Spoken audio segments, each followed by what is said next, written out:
حضرت جنید بغدادی رحمۃ اللہ علیہ سے شیطان کا عجیب سوال۔ حضرت جنید بغدادی رحمۃ اللہ علیہ کا نام کون نہیں جانتا۔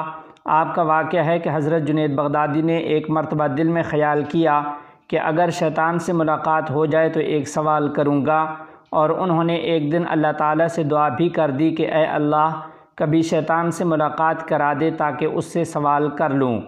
ایک دن نماز پڑھ کر مسجد کے باہر نکلے تو ایک بوڑھا آدمی جھک کر سلام کرنے لگا۔ حضرت جنید بغدادی رحمۃ اللہ علیہ نے اس کو دیکھ کر کہا کہ کون ہو تم؟ کہنے لگا کہ میں وہی ہوں جس سے ملنے کی آپ کو آرزو اور تمنا تھی۔ حضرت جنید بغدادی سمجھ گئے کہ یہ اصل میں شیطان ہے۔ شیطان نے کہا کہ آپ مجھ سے کیوں ملنا چاہتے تھے؟ حضرت جنید رحمۃ اللہ علیہ نے کہا کہ میرے ذہن میں تیرے متعلق ایک سوال ہے۔ سوال یہ ہے کہ جب اللہ تعالیٰ نے تجھے حضرت آدم علیہ السلام کو سجدہ کرنے کا حکم دیا تو میری سمجھ میں نہیں آتا کہ آخر تجھے کس چیز نے اللہ تعالیٰ کے حکم کی تعمیل سے منع کیا؟ کیوں تو نے سجدہ نہیں کیا؟ کیا اللہ تعالیٰ کی عظمت کو نہیں جانتا تھا؟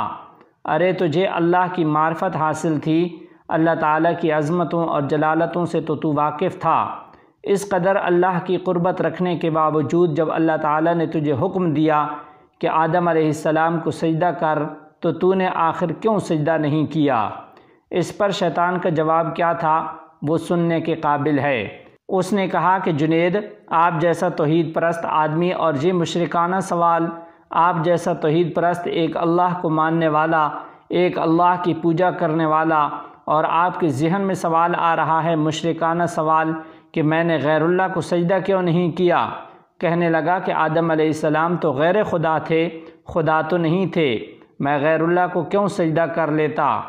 آپ جیسا توحید پرست آدمی ایسا مشرکانہ سوال میرے سے کر رہا ہے، بڑے افسوس کی بات ہے۔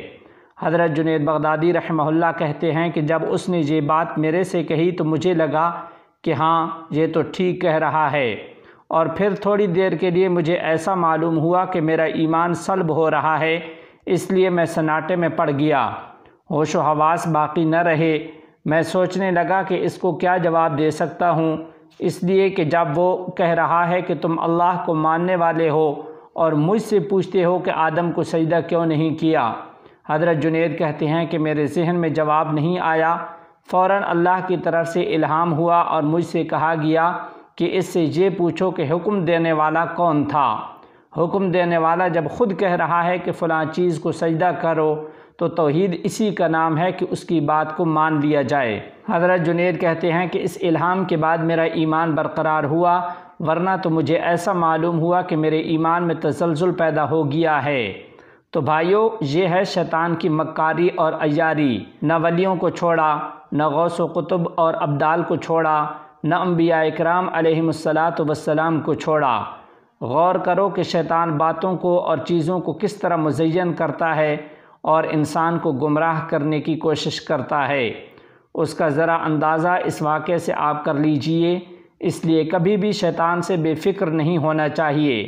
شیطان کی عیاری اور مکاری سے بسا اوقات انسان بے ایمان بھی ہو جاتا ہے، لیکن انسان کو اس کی خبر نہیں رہتی کہ میں بے ایمان ہو گیا ہوں۔ شیطان کفر کو مزین کر کے انسان کے سامنے پیش کرتا ہے۔